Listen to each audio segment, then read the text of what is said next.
Tumigil ang sagupaan sa kabilang dako. Hinigpitan ni Whis ang kanyang hawak.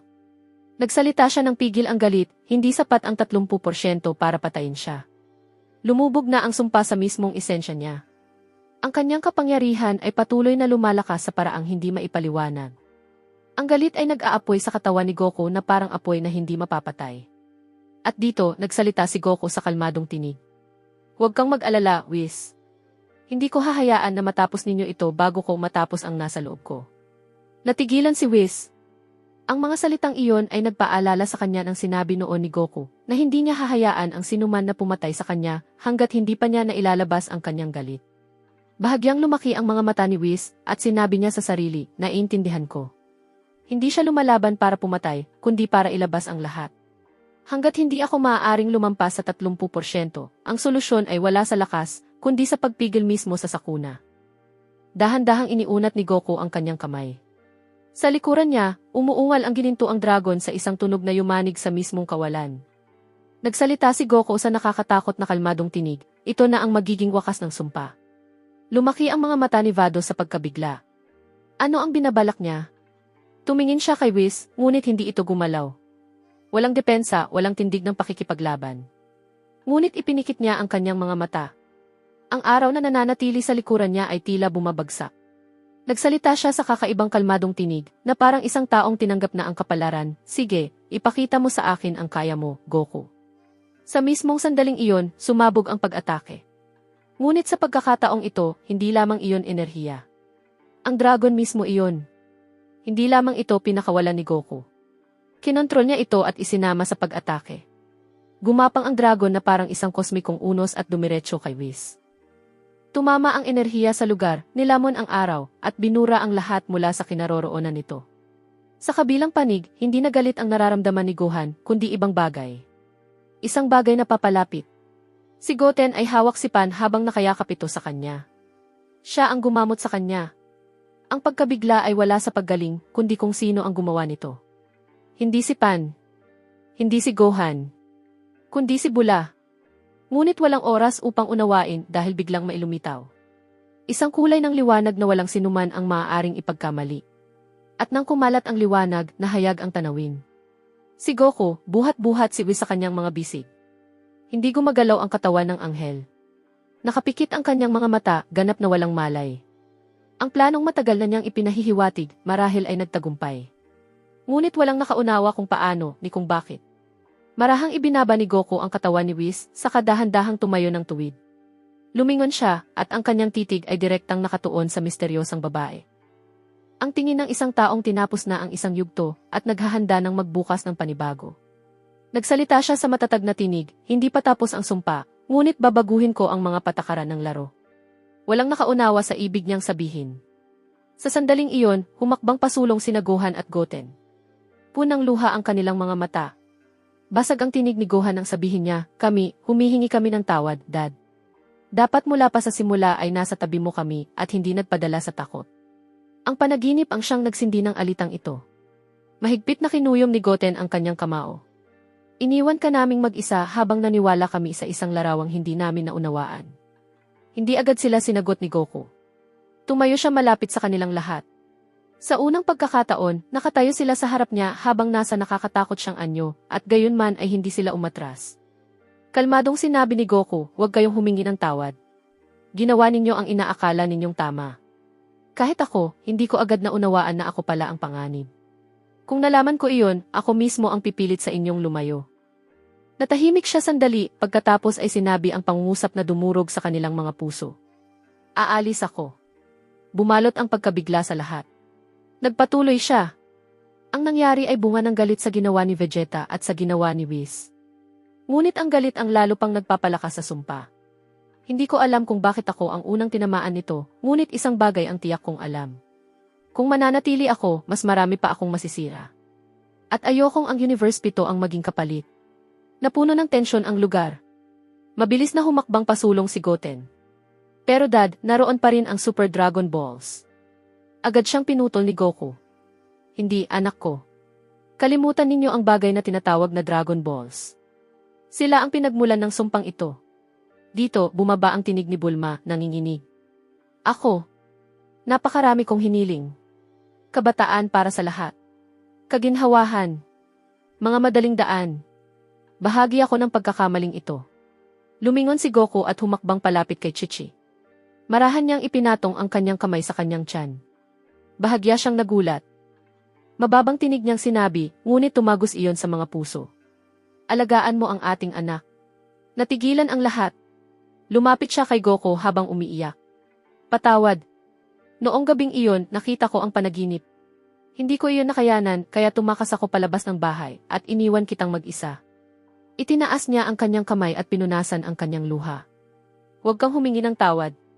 Minsan, ang pagtakas ang tanging paraan para manatiling tao.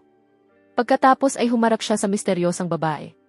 Malinaw niyang sinabi, ikaw ang kataas-taasang reyna, nakahigit sa lahat ng mga anghel. Alam kong ikaw ang nagsanay kay Vegeta, at ikaw ang nagtipon sa kanilang lahat dito. Gawin mo ang lahat ng makakaya mo. Kailangang maibalik sa kanilang lahat ang planetang Earth. Hindi siya sinagot ng babae, ngunit mabigat ang kanyang katahimikan. Humakbang pasulong si Goku, palayo sa kanilang lahat. Itinaas niya ang kanyang mga kamay, tumulo ang mga luha, at mumiti siya sa unang pagkakataon mula nang lumitaw ang anyong ito. Paalam. Tumaas ang kanyang enerhiya. Sumabog ang kanyang aura. Nagpakawala siya ng isang sigaw na yumanig sa buong pag-iral, hindi galit kundi matibay na pasya. Alam niyang ito lamang ang tanging paraan upang wakasan ang sumpa. Isang liwanag ang bumalot at bumulag sa buong lugar, pagkatapos ay sumabog si Goku at naglaho. Walang bakas, walang alinggaw-ngaw, tanging mabigat na katahimikan at dalamhating hindi pa kailanman nasaksihan ng Universe 7. Basag ang tinig ni Gohan nang sabihin niya, nakita ko siya sa huling sandali, na para bang umiti siya, hindi ngiting may saya, kundi ngiting tulad ng isang taong nagtitiis ng sakit para lamang mapanatag kami. Nagpatuloy si Piccolo sa malalim na tinig, ang kadalisayan ng kanyang puso ang siyang nagligtas sa kanya. Kung iba iyon, lubusan na siyang nilamon ng sumpa.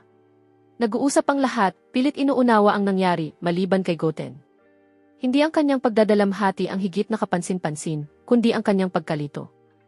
Tumingin siya sa tiyan ng kanyang ina, saka mahigpit na kinuyom ang kanyang kamao. Sinabi ni Dad, alagaan mo ang ating anak. Ibig sabihin may darating at natatakot akong hindi pa tapos ang sumpa. Sa mismong sandaling iyon, biglang natigilan ang misteryosang babae. May natanggap siyang ag-arang babala. Sa unang pagkakataon, nagbago ang kanyang ekspresyon. Wala siyang sinabi at bigla siyang naglaho na para bang hindi siya kailanman naroon. Sa maharlikang palasyo, nawalan na ng pasensya si Zeno. Matalim siyang tumitig sa unahan at bago pa sumabog ang kanyang galit, mabilis na namagitan ang reyna. Matatag siyang tumayo sa harap niya, kahit bakas ang pag-aalala sa kanyang mga mata. Matalim ngunit batang tinig na sinabi ni Zeno, naghihintay ako. Nasaan si Goku?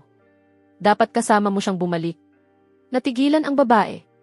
Alam niyang nakita ni Zeno ang panaginip. Maingat ngunit kalmadong sinabi niya, tinamaan ng sumpa si Goku. Kaagad namang naapektuhan si Vegeta pagkatapos noon.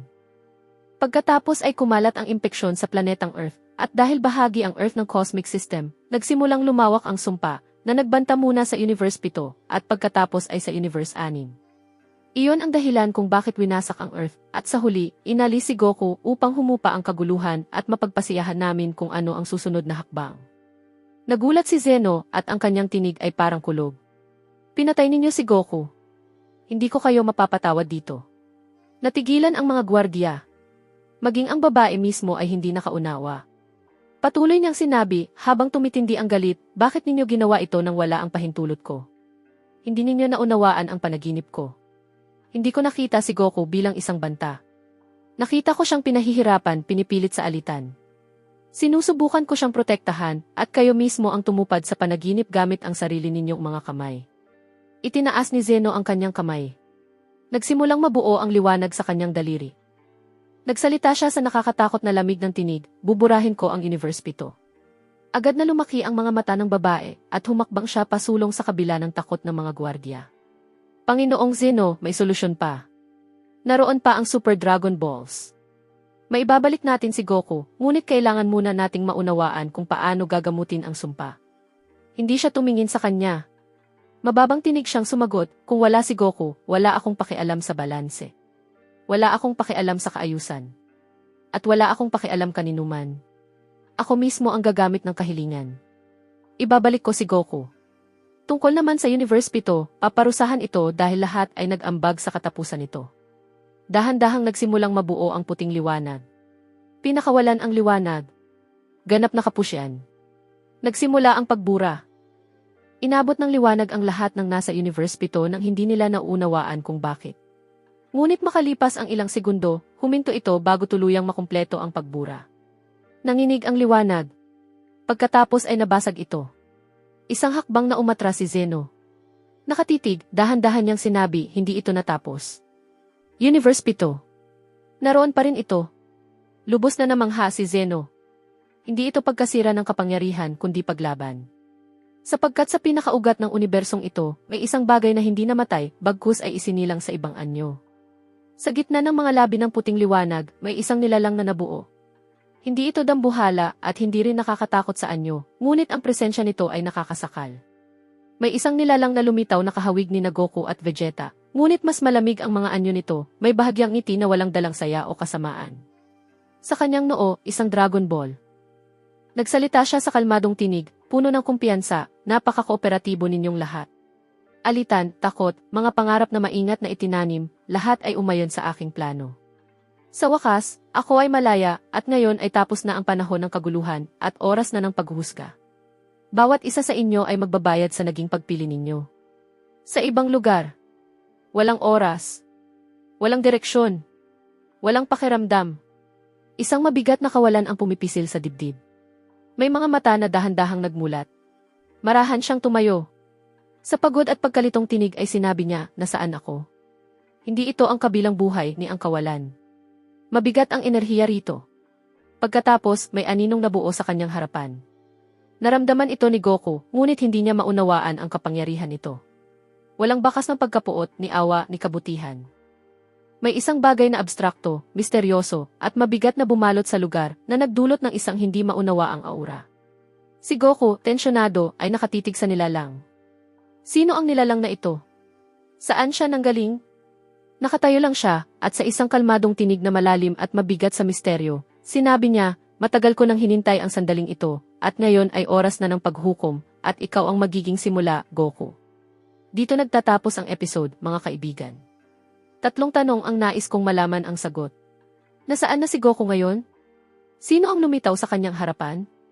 At paano nabuo ang isang bagay na kayang hadlangan ang kapangyarihan ni Zeno? Hinahamon ko kayo. Kung may sino man sa inyo ang nakakaalam ng identidad ng nilalang na lumitaw kay Goku, ilalabas ko agad ang susunod na episode.